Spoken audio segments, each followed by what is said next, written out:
Questions sanitaires à éclaircir. Questions techniques aussi. Comment assainir les sols contaminés? Impossible d'évacuer toute la terre souillée sur 4000 parcelles. Le chantier d'extension du tribunal cantonal est le premier à expérimenter les mesures mises en place par la Confédération et le canton en cas de pollution industrielle à une si grande échelle. Rendez-vous sur le site en travaux à 3 km de la source de pollution entre le conseiller d'État en charge du dossier et la chef de projet.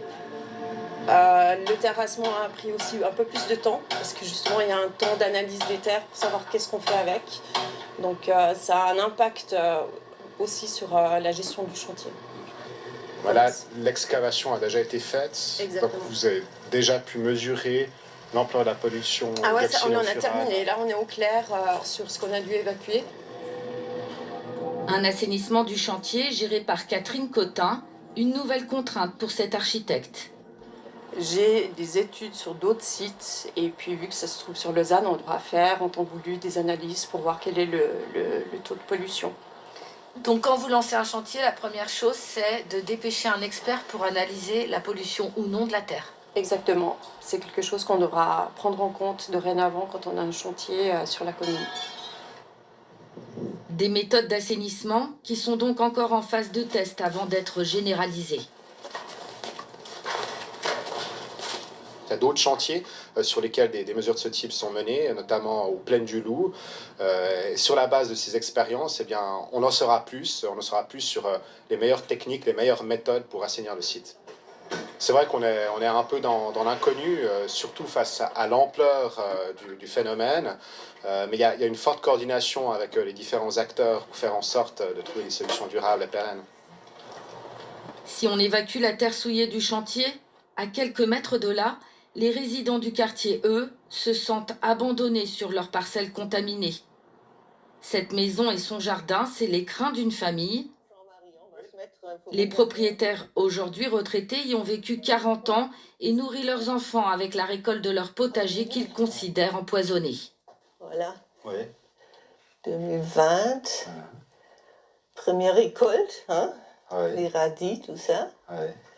Première ou dernière, parce que avant l'évolution des choses. Ouais, ouais. Eh oui.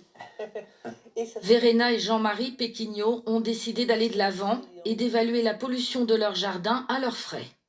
Nous avons signé un contrat pour faire un prélèvement dans notre jardin. C'est un technicien qui est venu. Il avait un tube pour prélever cette terre à différents endroits, une vingtaine d'endroits à peu près. Et tout ça était mélangé et ensuite envoyé par cette entreprise en Allemagne pour analyse. Et là, madame, vous avez eu le résultat. Ça nous tombe dessus comme une bombe. Alors, le résultat global est 12 fois au-dessus de ce qui est fixé comme seuil. C'est la maison d'une vie et vous avez l'impression d'être dépossédé de votre bien, c'est ça? Pas dépossédé, mais il y a le fait du terrain pollué. Là, le point 4.5, l'inscription de la parcelle, la nôtre, au cadastre des sites pollués demeure réservée. Demeure réservée. Ça veut dire que pour l'instant, ce n'est pas inscrit, mais ça peut l'être. Il y a ça. Il y a deuxièmement la question de santé aussi qui persiste, pour vouloir savoir pourquoi certaines fêtes dans la famille sont apparues ou pas. On veut bien sûr pas blâmer la dioxine pour tout ce qu'on vit comme personne relativement âgée. Et troisièmement, il y a quand même la question de dédommagement, mais avant ça, un assainissement qui devrait être fait de notre point de vue. Mais vous imaginez quoi comme assainissement, qu'on vous change la terre? Oui, exactement, oui. Oui. Comme ça c'est fait dans d'autres sites pollués. Les Péquignaux ont déjà engagé un avocat. Ils refusent que leur patrimoine soit dévalorisé, en plus de toutes leurs inquiétudes pour la santé de leur famille.